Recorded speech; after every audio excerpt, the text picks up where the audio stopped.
Kilmarnock manager Alec Totten makes 3 changes from the side, which lost to Hearts last week. Out go Jim Loughlin, Derek Anderson and Billy Finlay to make way for Ray Montgomery, John Henry and Colin McKee. He reverts to a 4-4-2 formation with a very young side augmented by the veteran defender Ray Montgomery. At 35, the only player in the side over 30. Signed for a nominal fee from Dumbarton 8 years ago, he's proved to be a marvellous servant to the club. And after their European success in midweek, Celtic manager Tommy Burns names the same starting 11, apart from Morton Veekhorst, who's unfit. His replacement is Brian O'Neill, with Paulo Di Canio again starting on the bench. The midweek hero was the Portuguese international Jorge Cadet from Sporting Lisbon, who took his goal tally for the season to 3 in 5 matches. He appeared as substitute 5 times last season and started only 2 matches, but still scored 5 times. He'll be a big goal threat to Kilmarnock. And the man in charge is from Edinburgh, Mr. Ian Taylor. The familiar Celtic huddle again employed.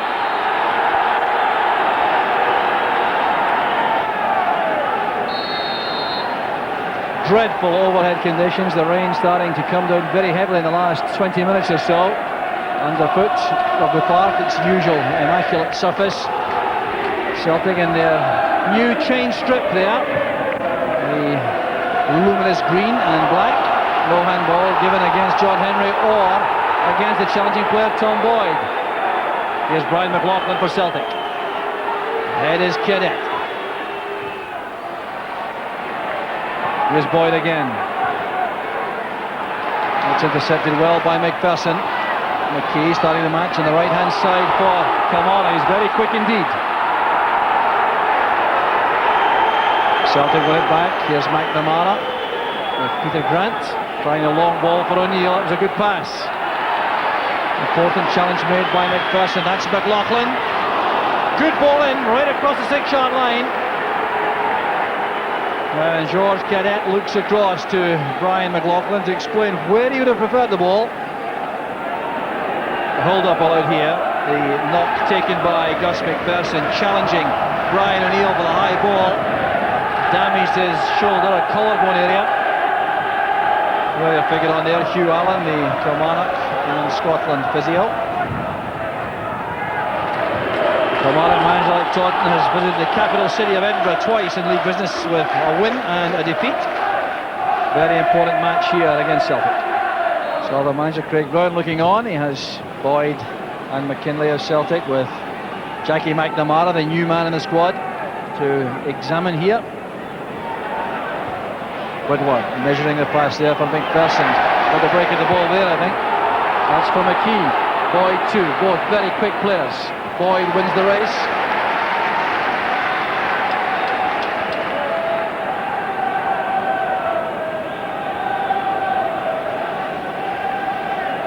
That's Henry, that's good ball inside. Couldn't be reached by McIntyre. That's Mitchell! Excellent handling there by Marshall. Well, remember, the ball really is like a bar of soap on this wet surface, and this really was excellent play. Henry doing well initially. Mitchell strikes the ball so well in that position. Paul Wright looking for the knockdown.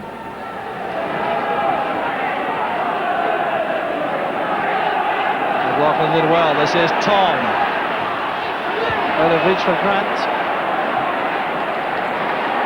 Right to Mitchell. Caught late by McNamara. No foul given as Hughes challenged McIntyre. Here's McNamara. Now McLaughlin. Fine effort by McLaughlin. Very close indeed. Brian McLaughlin trying to get his first goal of the season. The tackles were flying in here. Look at this one coming late on McNamara. That troubled the referee. He allowed the advantage. McLaughlin could scarcely have been closer.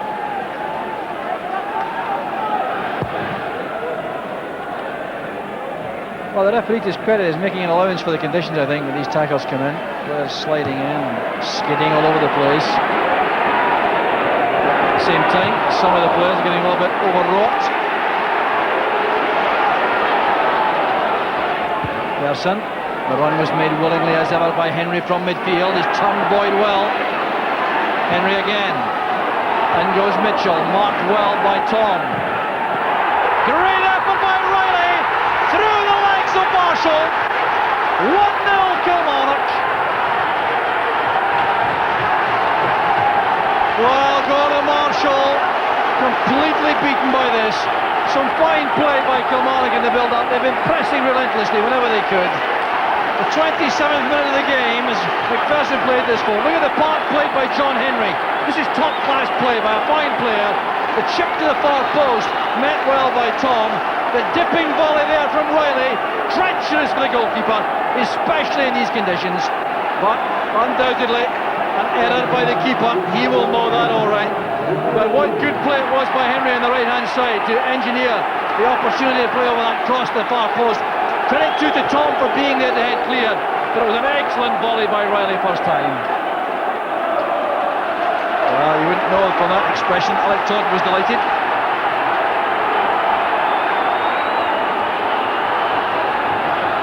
The angle ball to the far post, touched away by Hughes. Kilmarnock now in full cry. These are difficult moments now for Celtic, there's no doubt about that. Here's Colin McKee getting a signal from the far side where Kilmarnock appeared to have overloaded, and Hughes did well.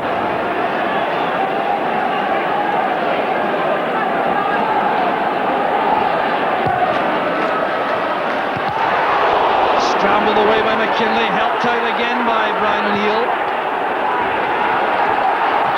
Celtic struggling badly here to cope as Kilmarnock come forward in droves. Well, it shouldn't have caused quite so much trouble, this corner kick. Marshall elected to stay on his line.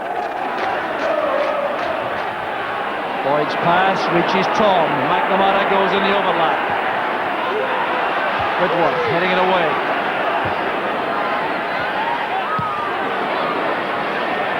Here's McKinley. Pressure remains in the Kilmarnock defence. McKinley's made the byline. Queuing up in the middle.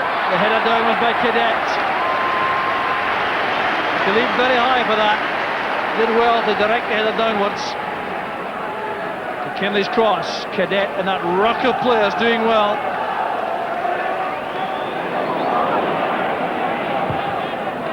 McNamara's given that away. Straight to McIntyre. Talented left foot. Mitchell's pass. Henry in the box again. McIntyre's cross, there's McKee! What a chance! He holds his head, he knows chances don't come much better than that against Celtic. And where was the defence? Where was the cover there for McKee?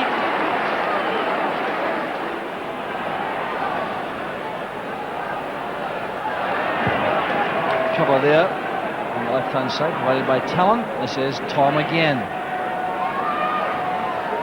Cadet, O'Neill, Tom, Van Hooijdonk.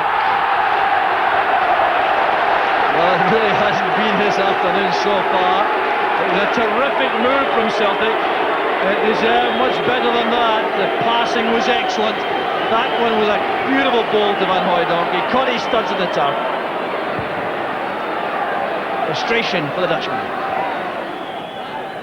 Well, you must give great credit to Kilmarnock the way in which they've gone about their business. They've been brisk right from the start. They haven't allowed Celtic to settle into too many of these splendid passing movements. There's McKee spilling away from Marshall. Not surprisingly, so much power in the shot. The wet, slippery ball. Space here for Henry. Oh, this is Kilmarnock at their best. Coming forward rapidly from midfield. Henry, the main supporting attacking midfielder. Riley, the man who sits in the centre, although he's the man who's scored the only goal of the match so far. O'Neill to Cadet. Blows onto the ball and gives it away. McIntyre's pass at the last of the first half, which is warmly applauded by Kilmarnock supporters. Mark Riley's last goal for Kilmarnock was the 18th of February 1995. 18 months ago in a cup tie against East Fife. But he scored one this afternoon which he will remember for a very long time. The headed clearance by Andreas Tom met on the volley by Riley, straight through the legs of Gordon Marshall, and that's what separates the teams at half-time. It's Kilmarnock 1, Celtic 0. Well, you have the feelings of a very big second half for Celtic. looking to give real confidence to their supporters at the start of the season. They certainly qualified in Europe, but they can't afford to drop any points here in the context of challenging Rangers, and they're in serious danger on the evidence of that first half when Kilmarnock played so well. Appear to have a vital edge in key areas. Ryan O'Neill certainly having a battle in the middle of the field with Peter Grant against John Henry and Mark Riley, but the Kilmarnock players came out of that very well indeed. And right up to Grant. He's robbed neatly by Henry, who's had a fine match for Kilmarnock. Wright's return pass just out of reach for him, and there was an offside flag up on the far side as Hughes made the interception. The free kick's taken already. McKinley to Van Hooydonk, back to McLaughlin. Cadet trying to beat Lekovic in the near post, the big keeper, making certain that wasn't possible. Andreas Tom having a debate with the assistant referee on this side. Well, there appeared to be something happening off the ball. Tom complaining bitterly to the assistant referee on this side. Appeared to clash with Gary Talon. But the layoff there from Van Hooydonk was a good one. McLaughlin took a good option there. Here was Cadet checking inside McPherson. Van Hooydonk holding up Montgomery. Here's Tom. Across goes Whitworth. He got a touch on the ball. That was crucial. Kilmarnock irate about the decision not going against Van Hooydonk in the clash with Montgomery. Montgomery still giving the referee some stick. Tom leaning there on Whitworth. Clash of bodies and no question of a penalty. Careless one by McIntyre, but Mitchell fastens on the loose ball. Here's Paul Wright, showing too much of that to O'Neill. Boyd now to McNamara. Boyd is supporting this attack. Good running by Van Hooydonk. The back heel attempted for Boyd. Well, the idea was good, the execution was wrong. Mitchell taking a pass from Wright. Well, you can see him there deliberately trying to chip the goalkeeper. Very difficult in these wet conditions. That was clearly the intention.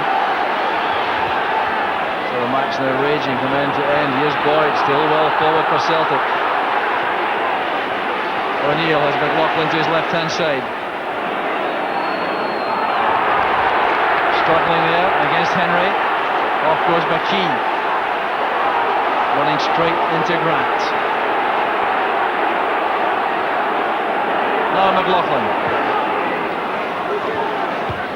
Talon doing a good covering job again. Careless one by Henry, well read by McKinley. In goes Tom. Good downward header, a lot of power in that. Goalkeeper in just the right place though for Kilmarnock. John Henry will be relieved about that. It's his error which gave McKinley possession. Mitchell giving that inside to O'Neill. This is Cadet. Van Hooydonk leaves it to Tom.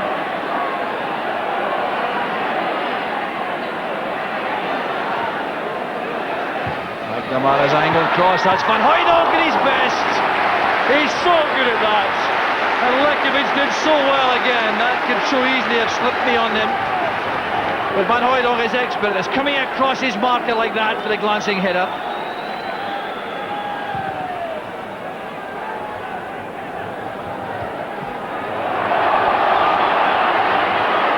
Breaking into space now. There's Henry with a chance for the second. Hangs his head in despair. It was brilliant play this, a superb cross. Now look at the chest control here. That was excellent. The rest looked easier. And Henry has pulled it wide. Well, come on, don't win this match. John Henry will have a sleepless night.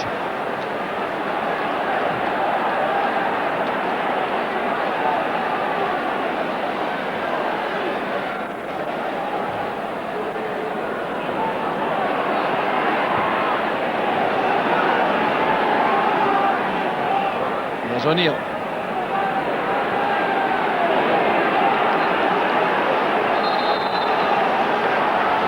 Paolo Di Canio is coming on to replace Brian McLaughlin. Well, the Italian star comes on. McLaughlin had a very bright start to the match, but then rather lost his way. So a switch in tactics here. Di Canio comes to the right, Tom moves to the left. Hughes wins the battle this time in the air with McIntyre.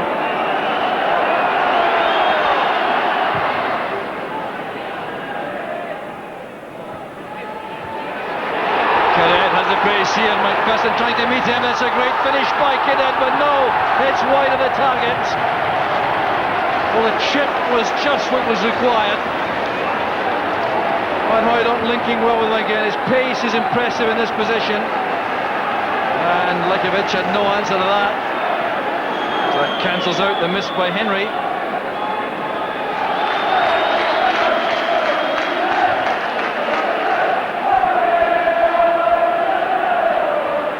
O'Neill did well to find Di Canio.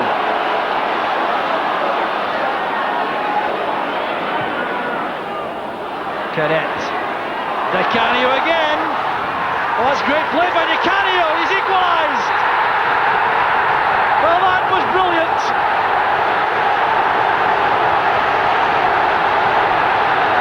And you can see the effect that's had on the Celtic players and their supporters. What a goal it is. Cadet's pass to Di Canio. Look at the patience, the confidence, the timing, the footwork and the accuracy. So Di Canio gets his first goal for Celtic. It really was expertly taken. Lekovic wrong-footed in the end. Well, the goal, a long time coming, fully an hour, but Celtic supporters now believe this is a match which can be won. Relief for Tommy Barnes, but he won't be happy with a draw.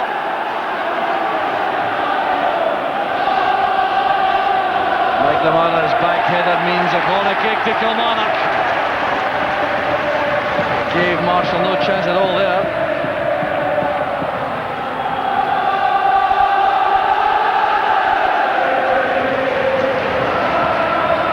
Whitworth going to the goal line there. Right in front of Gordon Marshall. But in there by McKee. Hughes with a clearing header. Cadet races after the ball. And that's a very good bit of play by Cadet. Doing Gary Tallon a favour, I think. Here's Tom for Celtic second. Brilliant play again from Celtic. George Cadet doing the creative work. Tom with the finish. Gary Tallon caught him. He'd have been in serious trouble with the referee.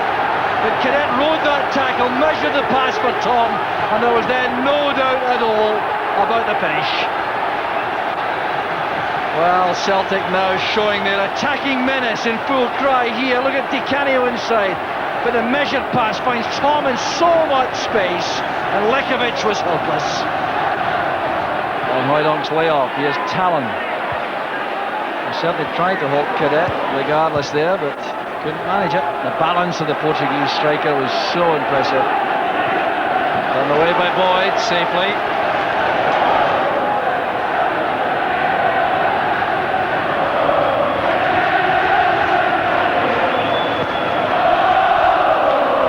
This is Riley. Tallon trying to get the better of McNamara. It reaches McIntyre. He was hoping for a corner. He's got one now. McNamara could work his way out of trouble there. Well, last time Kilmarnock got a corner kick, Celtic scored. We're very keen to avoid that. Key flights it in. There's Hughes who headed clear the last time, and here we go again with Di Canio. Tom supporting. Van Hooijdonk's coming in the back. Cadet well up for upfield.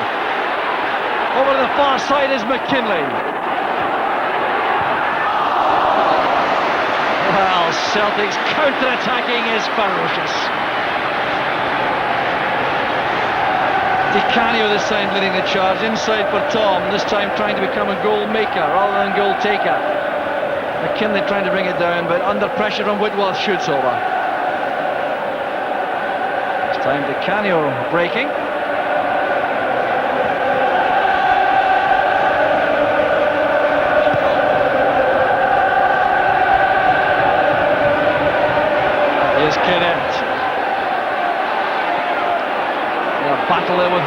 Cadet wins that fight. Could this be another? Well, he's made the 2 goals for Celtic. Finally on the score sheet himself. But look at the strength here, quite apart from the skill and the control. Battling his way past Whitworth for the shot at goal.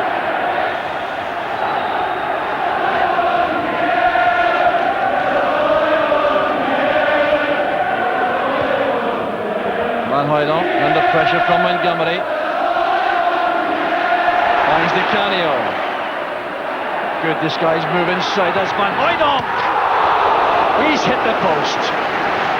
Touched on there by Likovic. It was a save, all right. Good play by Van Hooydonk altogether in the build-up too. Well, Van Hooydonk there, working his way past Montgomery, finding Di Canio as he came inside. Van Hooydonk took over, and that was rifling into the far corner. Well, Fergus McCann, I'm sure, relieved to see his huge investments paying off. Cadet and Di Canio in particular at the moment. And Andreas Tom there. Free kick it is outside the box. You can tell the referee looks very calm as he gives this free kick outside the box to Celtic.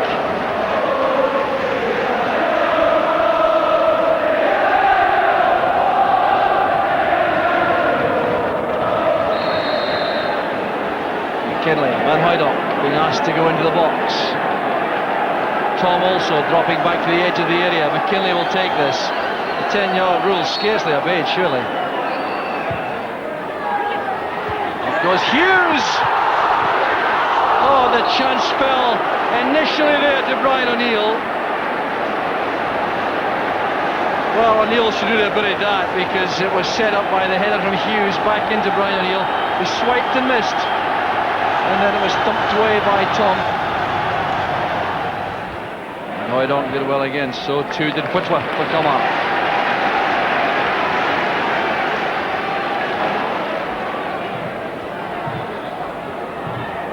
McNamara and O'Neill together. Di Canio picks out McNamara. Well, that's great play by McNamara. Back it comes to Di Canio.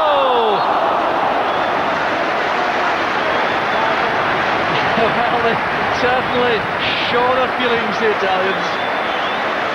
Temperament apparent for all to see. Was brilliant play here by McNamara, and Di Canio's shot certainly had the keeper beaten. Whitworth pushing forward. Kilmarnock showing patience, trying to find an opening. McPherson against Di Canio. Tried to nutmeg him there, didn't make it, but he won the throw. Whitworth well forward. If possession is lost by Kilmarnock, they could be exposed. But they're still pushing forward. Here's Whitworth in the outside right position. Hope lets that run. Grant now to Di Canio. Celtic now on the counter, and they could punish Kilmarnock here. Here's Cadet. This could settle it all. 3-1 to Celtic. George Cadet, the maker of the opening 2 goals, the scorer of the third. And that was always the risk Kilmarnock took, sending so many men forward. Di Canio, the perfect pass for Cadet, the rifled left foot shot, and this time Likovic couldn't make the save. But the arrival of Di Canio has sparked Celtic to life. There he goes with a pass. Cadet now with a deadly finish, and it looks comfortable in the end for Celtic.